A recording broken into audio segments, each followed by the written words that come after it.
Chavre, was macht ihr? How are you? I hope everyone is gesund, stark und freilich begashmis und beruchnis. I hope everyone is healthy, strong, and happy physically and spiritually. As in the past couple of weeks, our hearts and minds are with our family, brothers and sisters in Eretz Yisrael that are in a time of war. So last week I forgot to give tzedakah. This week we'll give tzedakah. We'll start with the tzedakah. Here we're giving tzedakah. The Rebbe would always connect gatherings of his Toldos with the three amudim, pillars that the world stands on. Torah, Avodah, Gemilas Chasadim. So we're going to do Gemilas Chasadim tzedakah right now. Then we'll say a prayer, and then we'll talk some Torah, thought of the week. Today's thought of the week is going to be very, very fundamental in the area of personal development. And as usual in the world of Pnimius HaTorah and Chassidus, anything which is going on global really all starts from the small world within man himself.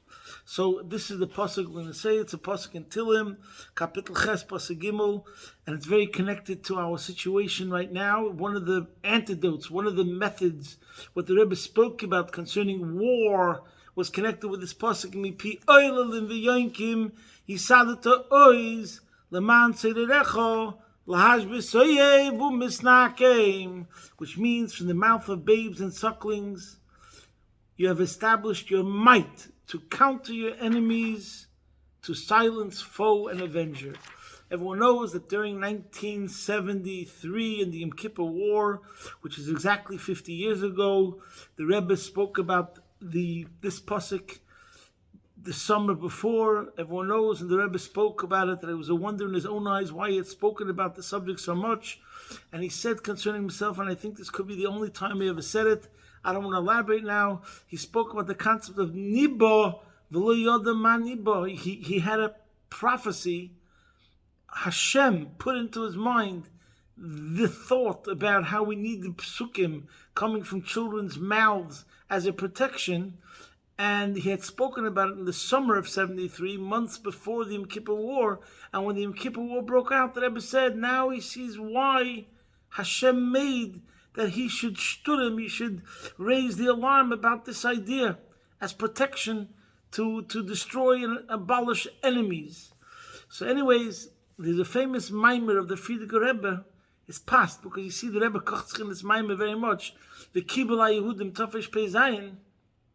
And in that mimer, the Frierdiker Rebbe says there's a difference between lahashbis oyev umisnakim, to silence foe and avenger. And the Frierdiker Rebbe explains what's the difference between oyev umisnakim. Oyev is a foe who is a foe that's obvious, and he makes his intentions known. He's a avert threat. He's an overt threat in a revealed, demonstrative manner. That's one sort of enemy. And that's easier to deal with because it's obvious. But then there's a misnakim. A misnakim is an avenger, which means he's plotting revenge against you. He's plotting schemes, nefarious schemes, how to annihilate you, but you don't see it coming. He's silent, and he's hiding it. And that's much more difficult. And that's the chiddush of this pasuk. We gather strength from the Torah, the words of prayer and Torah that come from children, and they are able to nullify both oyev, enemies that are revealed enemies, and umisnakim, those that are silent and are waiting to hurt you. So this is what the pasuk is talking about, and this is what we're going to speak about. Divine providence. Today the subject is going to be about two types of enemies. So we did tzedakah and we said tefillah. Now let's talk about the parsha. In the last pasuk of the parsha, it says, Parsha's told us, Vayelech Esav el Yishmol. Esav went to Yishmol. Vayikach es Mochlas Bas Yishmol ben Avram Achois Nevoyes al Noshav Loi Liisha. Esav went to Yishmol and took for a wife Machlas, the daughter of Avram's son Yishmol, a sister of Devious, in addition to his other wives. And Rashi over here says, Al Noshav, he took it in addition to his other wives. And what does it mean, al noshov? So Rashi over here says, Hoisif Risha al. Okay, so first of all, one klotz kasha over here is obviously, why is this important? I mean, the truth is, you can ask this question on many lineage parts of the Torah, like in Bereshis, Pashas Bereshis, and there's other Pashas where there's many psukim that talk about families that have nothing to do with Am Yisrael at first glance, and it's recorded in the Torah, and it's a good question actually. And so on. There's many places in the Torah where it could, talk about large families and names and names and names. Even if it's talking about Shevet Levi, do we have to know every single one and how this person was that person's father and they had these amounts of children, and this is the only time in the Torah that this name is mentioned and that name is mentioned? So the truth is, it is precise and there are answers, and especially if we know that the Torah is Kula Shmoisav Shel HaKadosh Baruch Hu and Medaberes Bel Yonim. The truth is, every single letter, even the Koitze Shel Yud, and Rebbe Kiva learned Tilim Shel Halachis, piles and piles, just from a crown of a letter in the Torah. So therefore, every single word in the Torah, of course, every single letter in the Torah, of course, is precise, and there has to be an explanation all over. But here, what I'm going to speak today is primarily a Sikha of the Rebbe in Chelik Lamed Hey, which is so amazing how, when you learn the Rebbe's Sikha, you get a whole new perspective, a whole new insight on the entire Parsha, as we'll explain today. So, for example, over here, why is it important to know, and it should be recorded in a Sefer Torah, which Torah Milosh Neirah, there has to be a lesson over here. What's the lesson over here?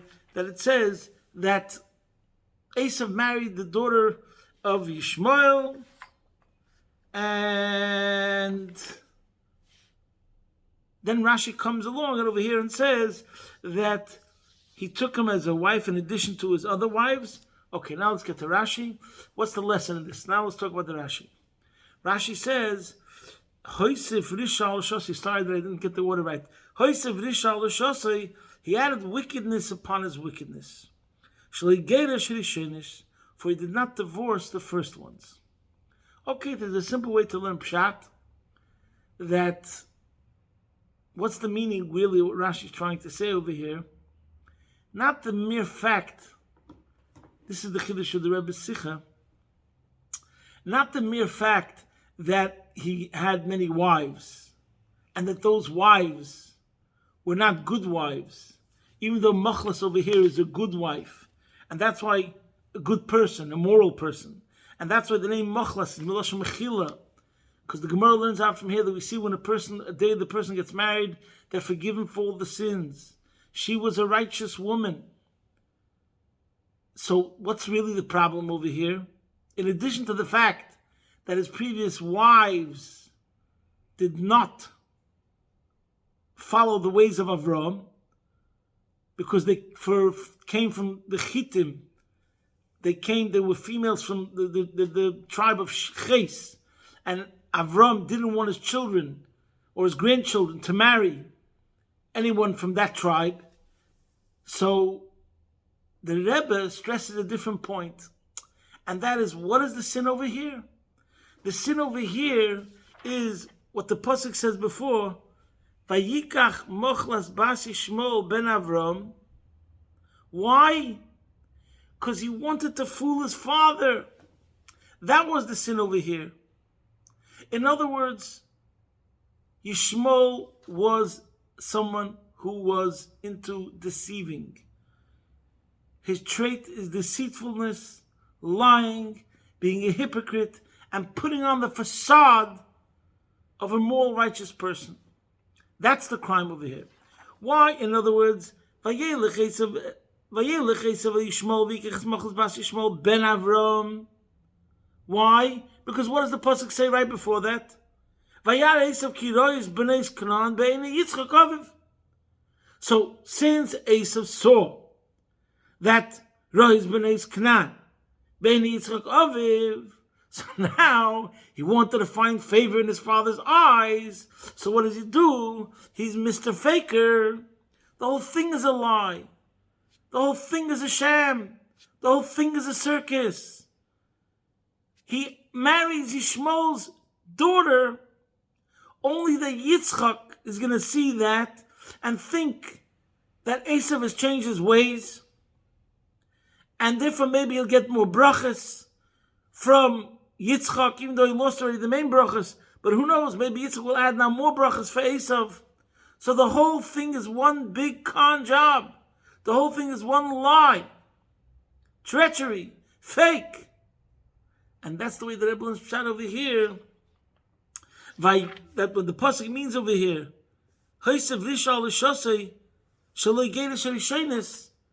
not the mere fact that it shows that he didn't change his ways because he was still married to them, but it's the idea that he's a faker, and you can't trust one word that comes out of his mouth. And here the Rebbe goes into a very fascinating idea. We know, in general in life, and since everything has to correspond, as we said before, to what's going on inside the small world of the person, so what's life about? Life is about a struggle. The inner struggle. We have the good side and the bad side. Your better self and your lazy self. Your Yetzer Tov and your Yetzer Hara. Similar to what it says in this week's Parsha, Shnei Goyim Bevitnech. Every one of us has two nations inside of us. As the Alter Rebbe explains in chapter 10. There's two forces in us that are fighting. Now, in order to succeed, and this is really, you could say, one of the primary cardinal rules of Chassidus Chabad. In order to succeed, you have to be honest. Know thine enemy. And it says somewhere that Chassidus, a chassid is a kluger, a chassid is wise. And there's many ways how that saying ends. One of the ways it says a chassid is a kluger, one place it says a chassid is wise, because the Alter Rebbe taught us all the machinations and the schemes of the Nefesh HaBahamis, of the Yetzer Hara, so we should be on the lookout. We should be able to prepare ourselves. We should know his moves and his tactics.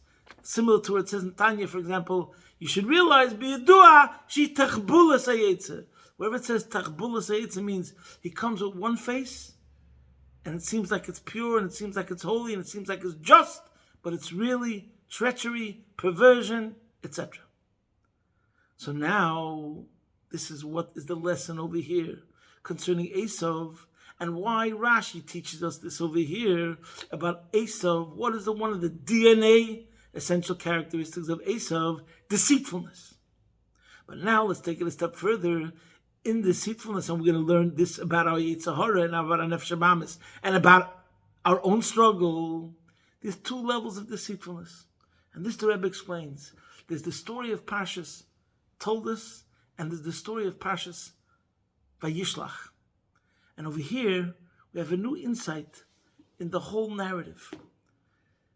If someone would have asked you, like myself, before I learned the Sikha of the Rebbe, what's Esav about? So I would say Chassidus talks about how Esav represents the world of Toyu, according to Kabbalah. How Esav represents materialism. That's why he was born mature with hair. That's why he sold his birthright for a plate of for lentil soup, for a bottle of beer on the wall, and so on and so forth. Esav Milosh Nasir, he represents Elam Asiyah, materialism, corporeality. So Hakol Kol Yaakov Eidayim Esav, the famous, the way it's learned Pshat. Hakol Kol Yaakov represents spirituality. Torah, Tefillah, Vayedayim Idei Esav represents the life of the sword, the physical. So that's the narrative, and that's really one level of the Shnei Goyim Bevitnech. Is one side represents soul, spirit, and the other side represents body and flesh. And in Mitzvah Shem, maybe next week we'll talk about this in Parshas Vayishlach. So there's one story of Esav in contrast to Yaakov. And you could even say Yaakov represents truth and Esav represents deceitfulness, but that idea of deceitfulness we don't see so much on the part of Esav in relation to Yaakov. All the other concepts that I mentioned we see in relation to Yaakov, but not the deceitfulness. Where do we see his deceitfulness? In relation to Yitzchak. And that's why this last pasuk in this week's Parsha, in a way you could say it's the culmination of a central theme of the whole Parsha.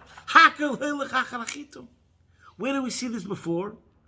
So first we'll go to one place, right away in the beginning, when it describes the characteristics of Yaakov and Esav. What does it say? Vayidu anor and vayi Esav ish yedei atzayid. Ish Sodeh, Yaakov Ish Tom, Yeshiv Olam. Yaakov is the student who sits and learns, fine. Esav is the hunter. Pashto Pshat means this one's interested in hunting and shooting and killing, and this one's interested in studying and learning. One is more cerebral, spiritual, academic, and the other one is action-oriented. He likes explosives, killings, murder, etc. But what does Rashi say over here? Right away, when we talk about his characteristic, Yedei Tzayid, he knows how to hunt. Lotzud Ularamois, to ensnare and to deceive. As Oviv, his father, Befiv. V'shoyloi, Abba, Hech Ma'as Mesamelech V'Sateven. How do we tithe salt and straw? And we know that tithe only comes from peiros and not from salt. And the same thing, not straw. Because Sover Oviv, his father would think, Shumadakti b'mitzvahs, that he was meticulous about commandments.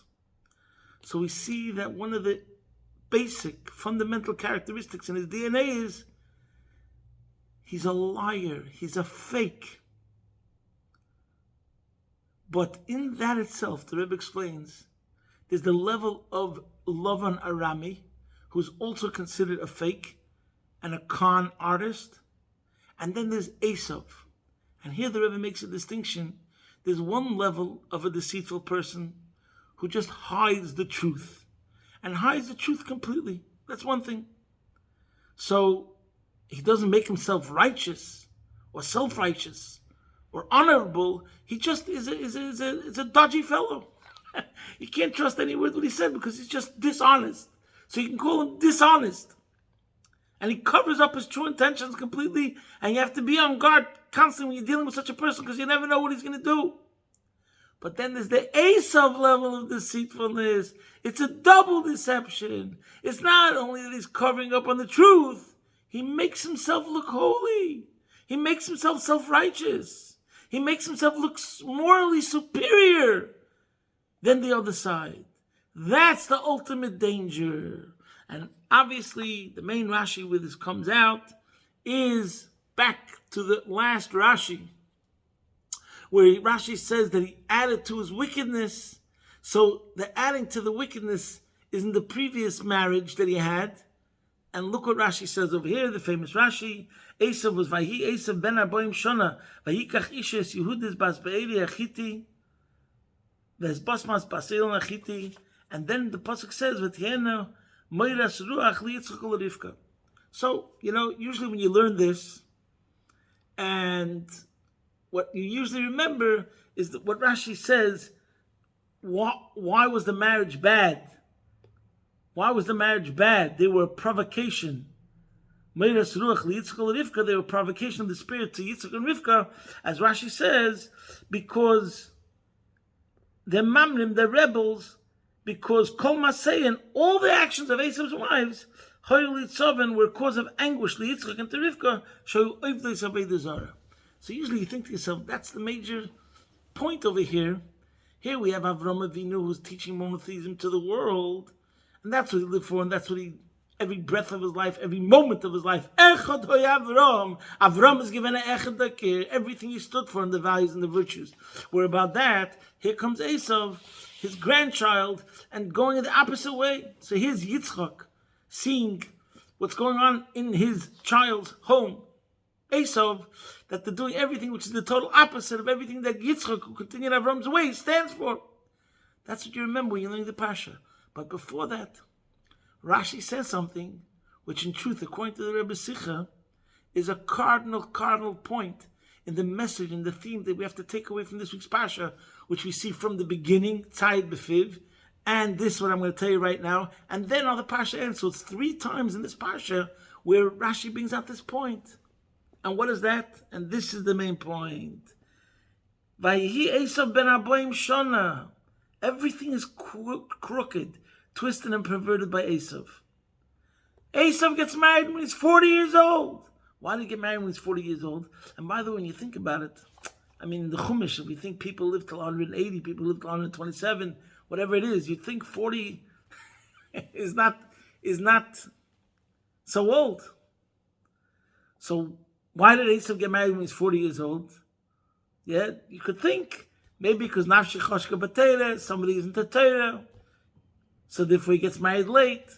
Like the Mittel Rebbe said, they asked him which shidduch does he want. He wants the shidduch which is going to bring about that'll be able to hear the Maimorim of his father earlier. So in other words, it was about Torah. His decision of marriage had nothing to do with marriage. He's getting married to be able to hear the Torah discourses of his father. So what's the reason Esav got married? He wants to make himself look holy. You know why he waited till 40 till he got married? He's such a saint. Look in Rashi.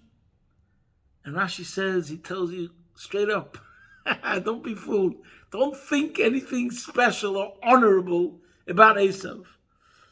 Esav was compared to a swine, a pig. This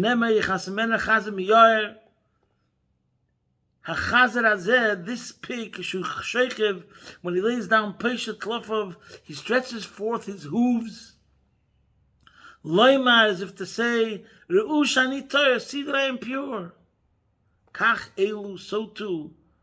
And the descendants of Esav, the Romans, Goizlim v'choimsin, rob and take forcibly, Umadamatzum kshedim, but display themselves as if they are decent.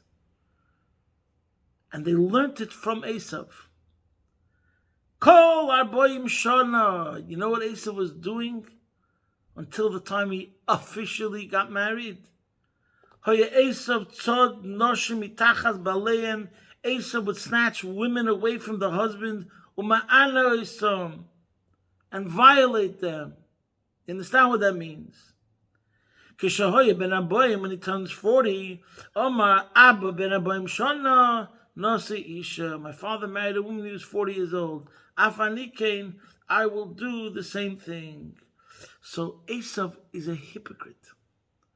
And this is another idea of when we say a chazer. Usually when we say the worst thing to call someone is a chazer. So one explanation of the idea of why a chazer is so disgusting is, as it's brought down in the Sichas Refid Rebbe, he's immersed in the mud and he loves it. That's one idea.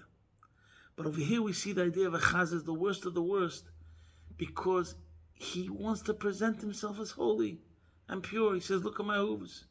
And he's really masquerading and hiding his disgusting nature. He's a traitor. So imagine Esav. It's advertised on BBC and CNN. Wow, look at this saint. He remained chaste, whatever you call it, until he was 40. He's not interested in women. He got married when he was 40. You know why he got married when he was 40? Because he goes in his father's ways. Because his father got married at 40. His father got married at 40. He's getting married at 40. And that's how the world saw it. And his wedding was in the front page of the New York Times.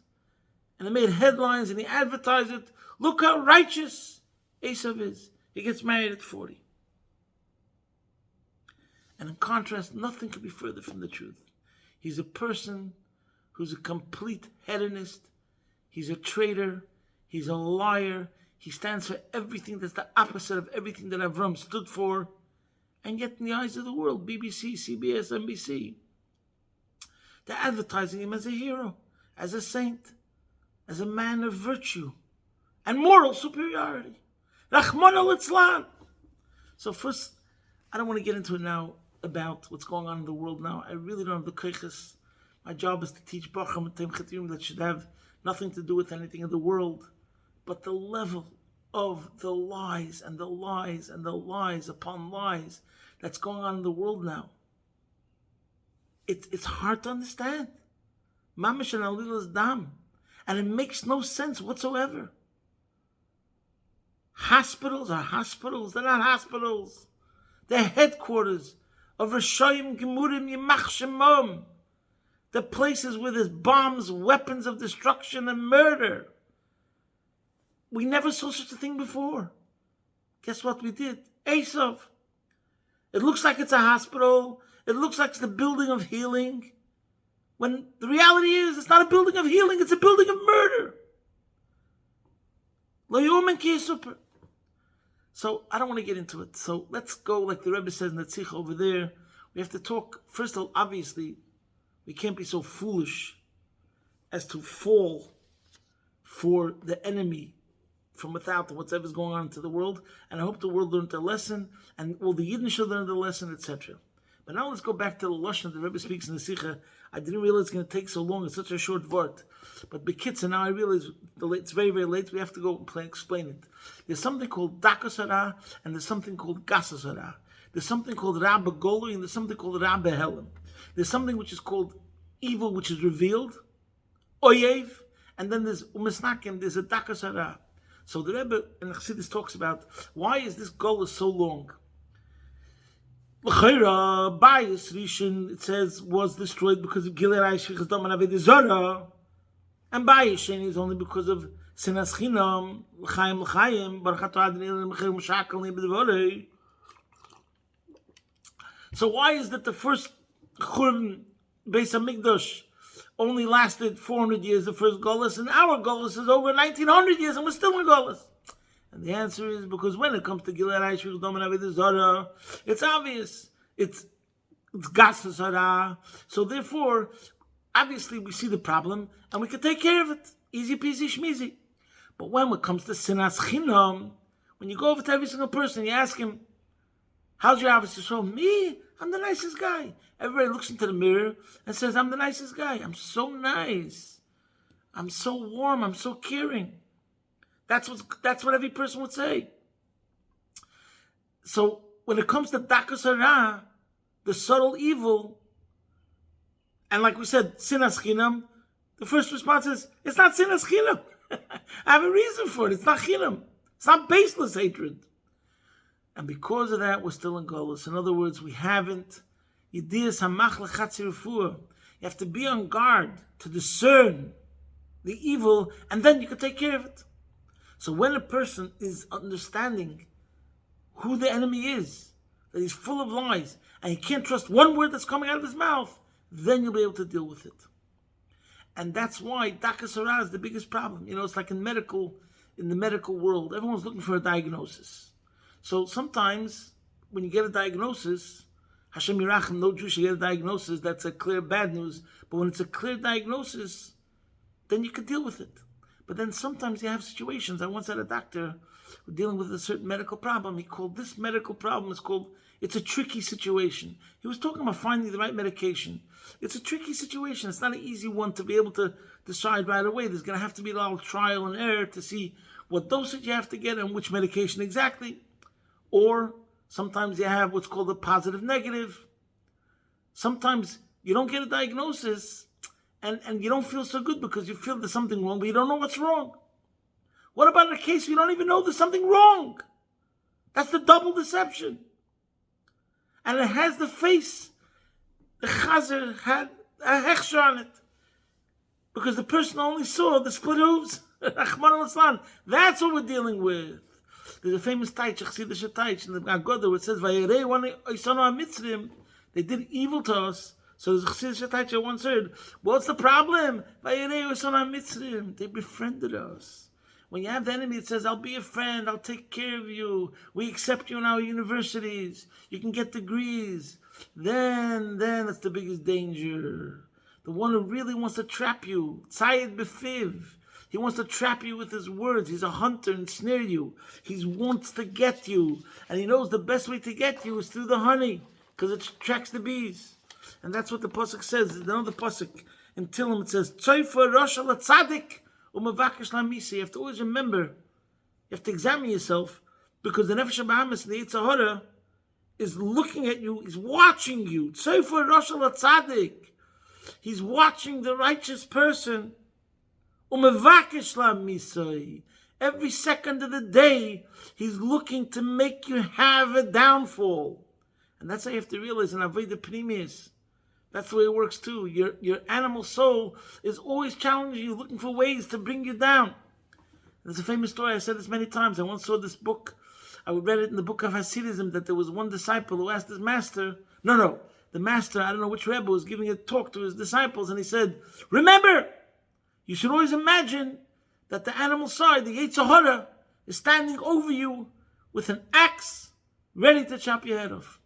So one of his disciples said, but Rebbe, what should I do if I don't feel that way? So the Rebbe said, so that's the biggest proof that he already chopped off your head. So this is the point, and this is the message, and this is the lesson, tremendous lesson that we learn from Pashas Toldos. The theme that runs through again is Esav, who's the deceiver, the most dangerous kind. It's covered up in moral superiority. Let's go back to the current affairs.